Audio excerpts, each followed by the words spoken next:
o Brasil no século XIX. Canal SOS do Saber. Já deixe seu like e se inscreva no canal. Então vamos lá. O começo do século XIX. Lá no começo do século XIX, entre os anos de 1801 e 1805, o Brasil continuava sendo uma colônia portuguesa e nesse período não aconteceu nada de muito significativo. O Brasil era governado pela coroa portuguesa, sem mudanças políticas ou evento marcante.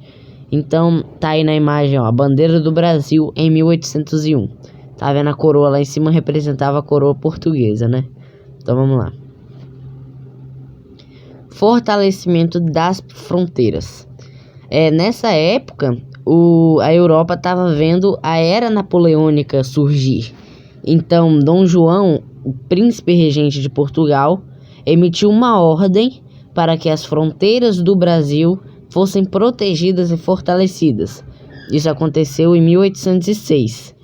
Isso aconteceu porque já se via lá atrás a possibilidade de uma possível fuga da família real portuguesa para o Brasil. E com essas fronteiras fortalecidas, eles estariam mais seguras. Então tá aí na imagem, ó, Dom João, príncipe regente de Portugal.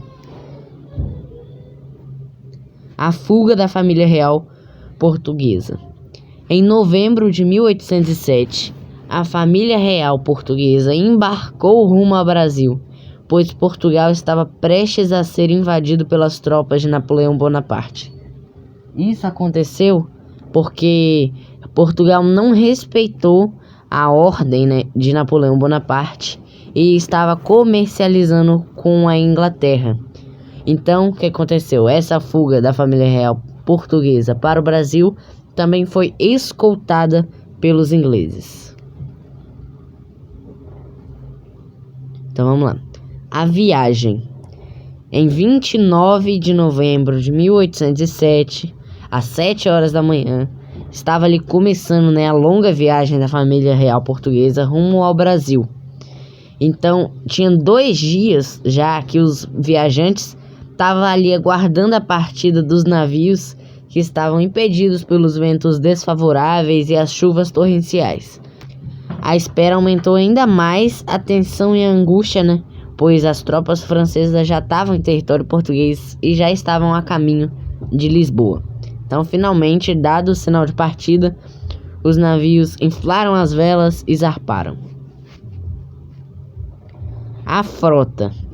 A nau Príncipe Real, como foi chamada, levava a bordo o príncipe regente, Dom João, sua mãe, a rainha louca, Dona Maria, e os 2 herdeiros do trono, os príncipes Dom Pedro e Dom Miguel.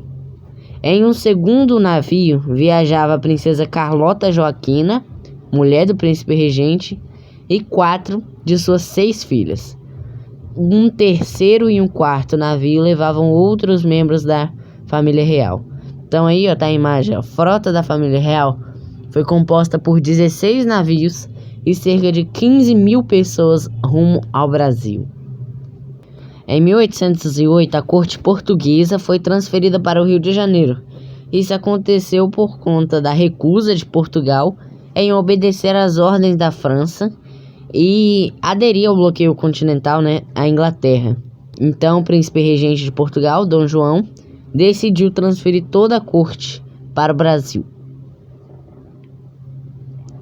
O ano de 1809. Em 1809, no Brasil, ocorreram alguns eventos significativos, né? Como a inauguração do Jardim Botânico do Rio de Janeiro e a fundação da Escola Real de Ciências, Artes e Ofícios. Essas iniciativas contribuíram para o desenvolvimento científico e educacional do Brasil, né? Então tá aí na imagem o Jardim Botânico, né? Um feito da Era Joanina, como foi chamada, né? No ano de 1810. Os ingleses já estavam bastante prejudicados pelo bloqueio continental e eles tinham urgência de abrir novos mercados, né? Para onde que eles iam mandar essas mercadorias, sendo que ela não podia mandar para a Europa, né? Que era seu mercado principal. Então, o que aconteceu? Para eles, a América era uma espécie de compensação para as perdas europeias. E então, eles se sentiam no direito de participar como sócios preferenciais dos negócios portugueses. Então, Portugal foi muito pressionado, né, a abrir o mercado brasileiro, principalmente, para os ingleses venderem seus produtos. Então tá aí na imagem o Lord Strangford, um símbolo da pressão inglesa a Portugal. Os tratados. Em 1810 foram assinados os tratados de aliança e amizade, de comércio e navegação, e um último que tratou da regulamentação das relações postais entre os dois reinos, no caso o de Portugal e o da Inglaterra. Esses tratados quebraram o monopólio português ali no Brasil e feriram em cheio os interesses dos lusos, né, dos portugueses, além de humilhar a soberania portuguesa, porque agora o Portugal foi pressionado a fazer esses tratados e o comércio inglês no Brasil era mais importante do que o comércio português, né? Então eles estavam bem humilhados. A pré-independência do Brasil. O Congresso de Viena. O Congresso de Viena ocorreu entre os anos de 1814 e 1815, na capital austríaca, lá na Europa. Em fevereiro de 1815, esse congresso condenou o tráfico de escravizados por incompatibilidade com a civilização cristã e europeia. Então essa decisão vai impactar diretamente o Brasil e Portugal, né? Porque a mão de obra no Brasil era principalmente escrava. Então, o Brasil é elevado a reino. Então, para contornar o fato de um príncipe regente de Portugal estar governando seu reino lá da sua colônia e não da metrópole, em 1815, Dom João VI elevou o Brasil à condição de Reino Unido de Portugal e Algarves, da mesma forma como hoje é o Reino Unido ali, né? Uma união de países. A principal controvérsia, no entanto, era que o novo reino tinha duas capitais, né? Lisboa, lá em Portugal, e o Rio de Janeiro, aqui no Brasil. Aí você vê na imagem a nova bandeira do Reino Unido de Portugal e Algarves. Só para deixar bem claro, com essa elevação do Brasil, o Brasil não ganhou nada com isso, né? Ele não ganhou mais autonomia, não ganhou nada. Ele continuou sendo uma colônia de Portugal, só que com o nome de reino. A Revolução Pernambucana. Em 1817, Pernambuco sofreu uma grave crise, né, por conta da nova concorrência holandesa no comércio açucareiro. Então surgiu essa revolução, que era de caráter republicano e que questionava os gastos da família real portuguesa no Brasil, enquanto a região sofria com a crise do açúcar. Então, a família real estava gastando, e a região lá estava sofrendo com a crise do açúcar. Então vamos lá. O que os revoltosos exigiam? Os revoltosos da Revolução Pernambucana defendiam a proclamação da República, o fim dos impostos cobrados por Dom João VI, a instituição dos três poderes, executivo, legislativo e judiciário, a manutenção do trabalho escravo e entre outros. O governo local lá de Pernambuco foi tomado pelos revoltosos, mas as tropas fiéis ao governo central conseguiram derrotá-los.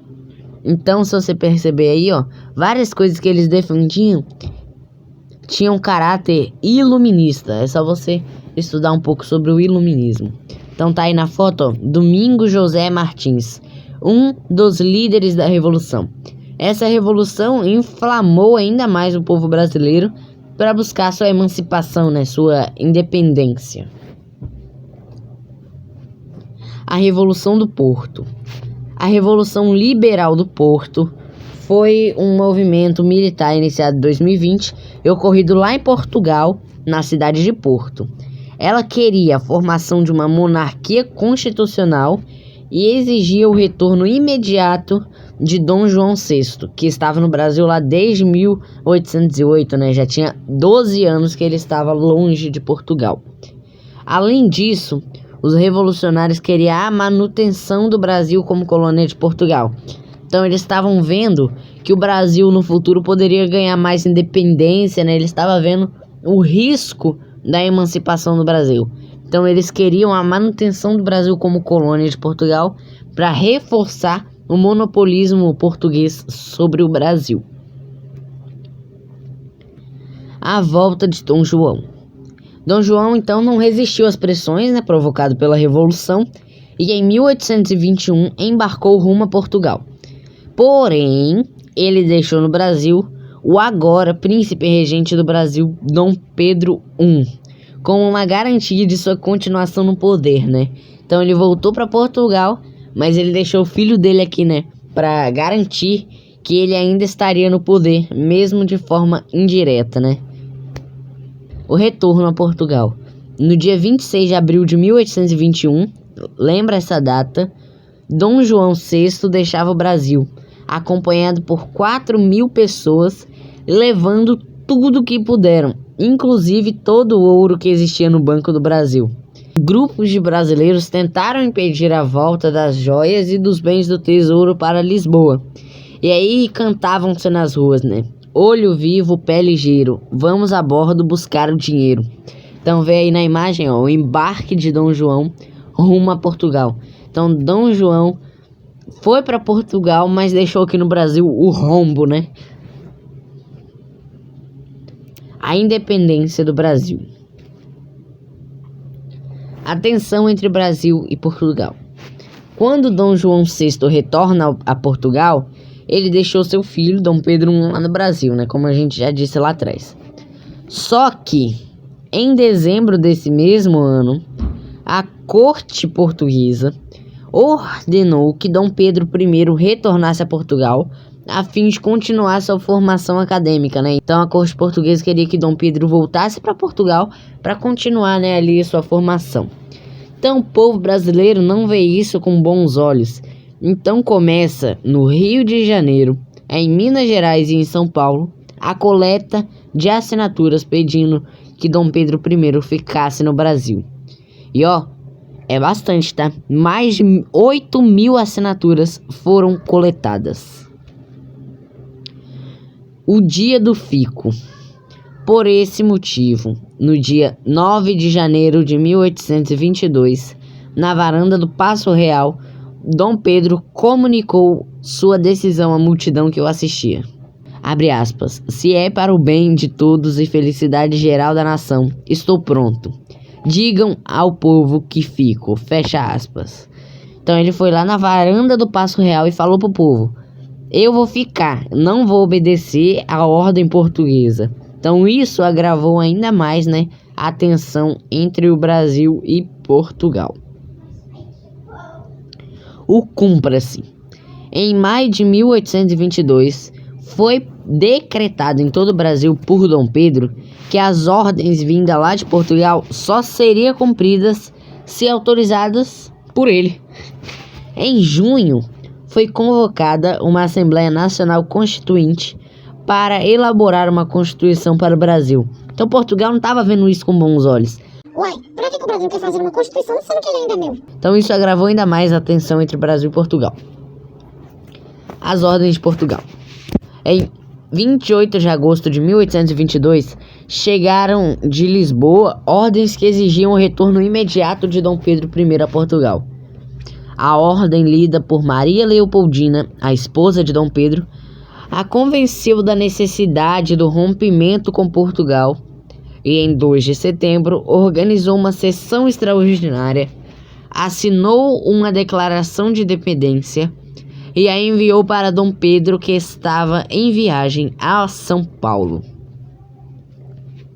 O grito do Ipiranga. A mensagem chegou a Dom Pedro no dia 7 de setembro, quando estava às margens do rio Ipiranga. Dom Pedro leu todas as cartas e logo deu o famoso grito: Independência ou morte, que selou a independência do Brasil. Curiosidade, hein? Por mais que famoso, o grito de Ipiranga não foi até o momento comprovado se realmente aconteceu. Então talvez seja mais um símbolo inventado aí que realmente nem aconteceu. A Guerra da Independência. Pelo contrário do que muitos acreditam, a independência do Brasil não foi pacífica, pois algumas províncias permaneceram leais a Portugal. São elas Maranhão, Piauí, Grão-Pará, Cisplatina e Bahia. Então essas províncias ainda queriam ficar com Portugal, né?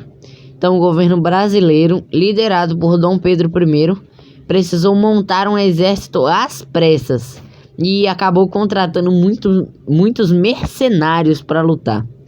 Então, além disso, o Brasil teve que pagar cerca de 2 milhões de libras esterlinas para ter sua independência reconhecida por Portugal. Então, em poucas palavras, o Brasil comprou a sua independência. O primeiro reinado. Dom Pedro I é proclamado imperador. Em 12 de outubro de 1822, no dia do seu aniversário, Dom Pedro foi aclamado como o primeiro imperador constitucional no Brasil, na Capela Real, a atual Catedral Sé do Rio. A nova Constituição. Então, para elaborar uma nova Constituição, né, o Brasil era um país novo que precisava de uma Constituição. Foi convocada uma Assembleia que fez uma Constituição, só que essa não foi aprovada pelo imperador. Então aí, ó, bem no começo ele já estava dando sinais do autoritarismo dele, né? Então, após esse episódio, uma nova Constituição começou a ser elaborada por uma comissão formada pelo imperador. Essa Constituição ficou pronta em 1824.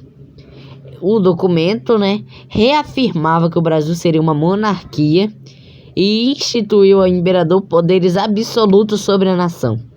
Para isso, foi criado o poder moderador, representado exclusivamente por Dom Pedro I. Então, para o povo brasileiro, né, eu acredito que não mudou muita coisa, né? Continuava a mesma coisa, a mesma forma autoritária, né? Não foi aquela mudança toda, né? Só mudou o poder de mão. Passou de Portugal para a figura de Dom Pedro I. A Confederação do Equador. A Confederação do Equador foi uma revolta ocorrida inicialmente em Pernambuco em 1824, que lutou contra o autoritarismo de Dom Pedro I e defendeu a instalação da República no Brasil em vez do Império, como era estabelecido na época, né? Então, em 1824 já tinha gente falando da proclamação da República, né? Vamos dizer assim. A Guerra da Cisplatina. Essa guerra foi causada devido à disputa territorial entre brasileiros e cisplatinos. Só que as tropas brasileiras não receberam investimentos necessários para derrotar os inimigos durante a guerra. Então o Brasil perdeu a guerra e a província da Cisplatina se transformou no Uruguai. A Noite das Garrafadas. Essa foi uma revolta ocorrida em 1831, lá no Rio de Janeiro, entre os portugueses que apoiavam o imperador e os brasileiros que faziam oposição. A causa dessa revolução foi a impopularidade e o modo autoritário de governar lá de Dom Pedro, né? Em contraste ao apoio português que esperava a recolonização do Brasil. Então, já estava tendo muitas revoltas, né, que estava protestando contra o autoritarismo do imperador. O período regencial. Introdução, né, do período regencial. Dom Pedro I abdicou o trono devido às várias revoltas que estava tendo na época, né? Então, o sucessor dele, naturalmente, era seu filho, Pedro de Alcântara. Só que ele ainda tinha 5 anos. Então, por lei, ele não poderia ser coroado imperador do Brasil até que ele completasse a maioridade, né? Que só seria alcançada quando ele completasse 18 anos. Então, fases do período regencial. Brasil possuiu 4 regências diferentes. O que é regência? É que regentes, né, eles governam o Brasil ao invés do imperador, né? Então, até o imperador completar a maioridade, o Brasil foi governado por regentes. Esses 4 períodos foram a regência trina provisória, de 1831, a regência trina permanente, que durou entre 1831 a 1834, a regência Una de Feijó, que durou de 1835 até 1837, e a regência Una de Araújo de Lima, de 1837 a 1840. Então você vê aí na imagem o Padre Feijó, que foi regente entre os anos de 1835 e 1837. Revoltas do período regencial. Então, no período regencial também teve muitas revoltas. As principais foram cabanagem, balaiada, sabinada, revolta dos malês, revolta dos farrapos. Então vamos lá. A cabanagem. A cabanagem, ou as guerras dos cabanos, foi uma revolta ocorrida entre 1835 e 1840, lá na província do Grão-Pará, que atualmente corresponde ao Pará, Amazonas, Amapá, Roraima e Rondônia. Esse movimento teve como causa a extrema pobreza, né? A região ali estava com muita pobreza e o abandono político após a independência do Brasil. Então, depois da independência do Brasil, aquela região foi esquecida e ela estava muito pobre, então gerou a cabanagem. A balaiada foi uma rebelião provincial que aconteceu no Maranhão entre 1838 a 1841. Essa foi uma rebelião popular que foi motivada pela insatisfação popular com a nobreza e com a desigualdade social da província, né, que se mesclou com a disputa travada por bentivis e cabanos pelo poder político da província. A Sabinada. A Sabinada foi um momento de revolta que eclodiu lá na Bahia. Foi liderada pelo médico Francisco Sabino Álvares da Rocha Vieira, por isso ficou conhecida como Sabinada, né? Sabino. E o principal objetivo dessa revolta era instituir uma república baiana, mas só enquanto o herdeiro do trono imperial não atingisse a maioridade legal, né? Então eles queriam uma república até Dom Pedro de Alcântara atingir sua maioridade. A revolta dos malês. Essa foi uma manifestação de escravizados que enfrentou o império em busca de liberdade religiosa, porque eles eram muçulmanos e, além disso, eles queriam o fim da escravidão. Essa foi a maior revolta de escravos da história do Brasil e mobilizou cerca de 600 escravos que marcharam nas ruas de Salvador, convocando outros escravos a se rebelarem contra a escravidão. Então tá aí na imagem, ó, ilustração dos escravos malês. Guerra dos Farrapos. A Guerra dos Farrapos, ou a Revolta dos Farrapos, foi um movimento de elite que aconteceu lá no Rio Grande do Sul, e suas causas imediatas foram a insatisfação dos estancieiros com os altos impostos sobre o charque local e a escolha arbitrária de nomes não aprovados pelos estancieiros para o cargo de presidente da província, correspondente, né, ao atual cargo de governador. O golpe da maioridade.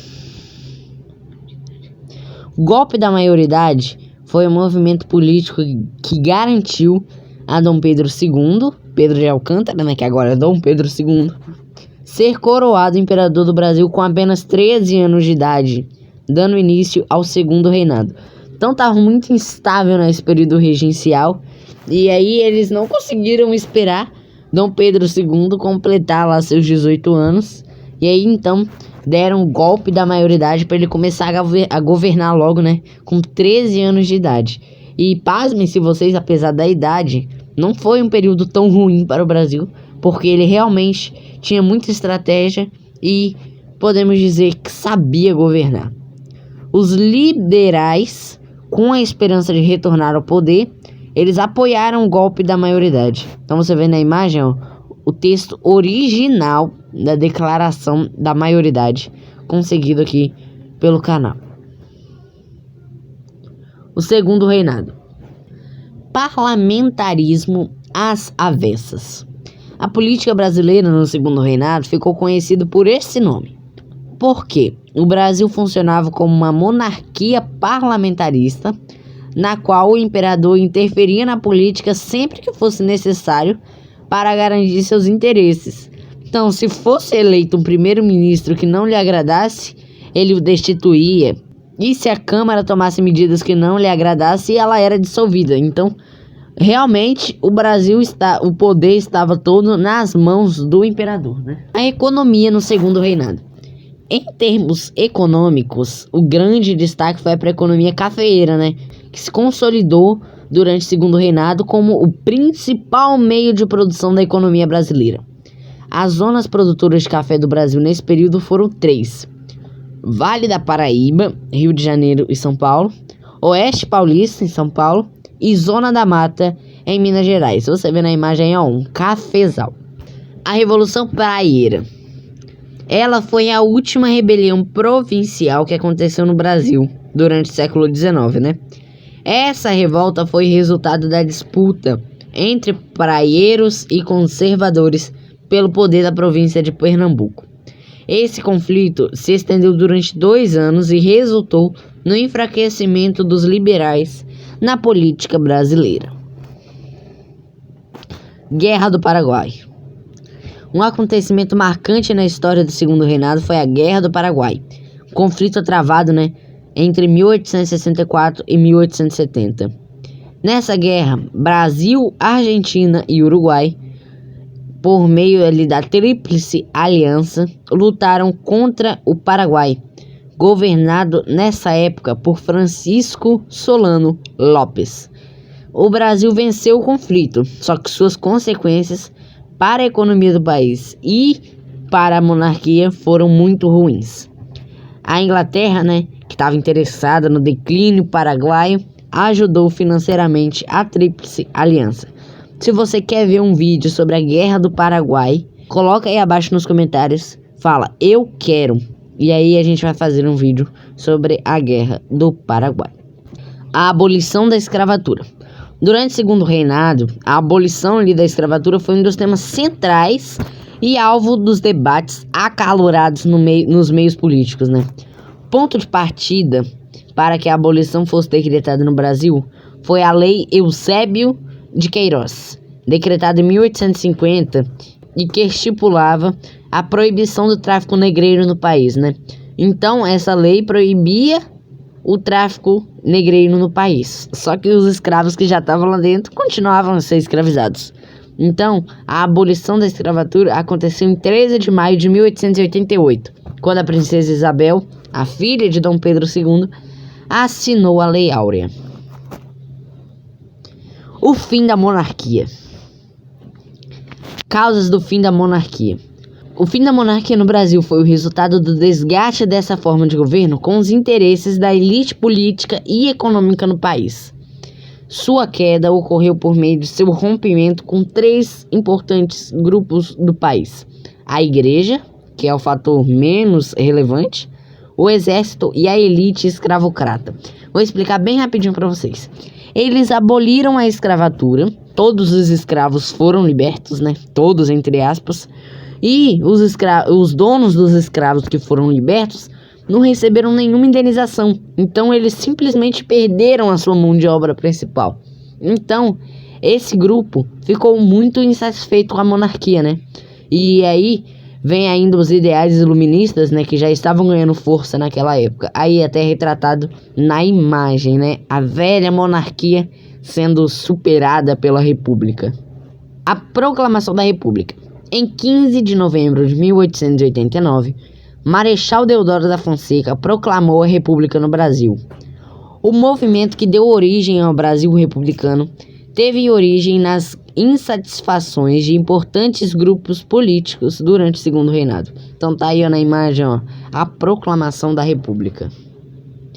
O governo de Deodoro. O governo de Deodoro da Fonseca equivale ao período da história que o Brasil foi governado por Deodoro da Fonseca, Desde a proclamação da República até sua renúncia, em 23 de novembro de 1891. Então ele governou aí, pouquinho mais de 2 anos. A Revolução Federalista. Ela foi um conflito ocorrido na região sul do Brasil entre os anos de 1893 e 1895, que expôs a divisão entre os republicanos, entre os que defendiam maiores poderes para o presidente da República e os que apoiavam a descentralização do poder, com maior participação dos estados. A revolução foi derrotada pelas tropas fiéis a Floriano de Peixoto, o sucessor de Deodoro da Fonseca, que ficou conhecido como Marechal de Ferro. Então você vê aí na imagem, a galeria dos presidentes até 2021, tem mais pra cá.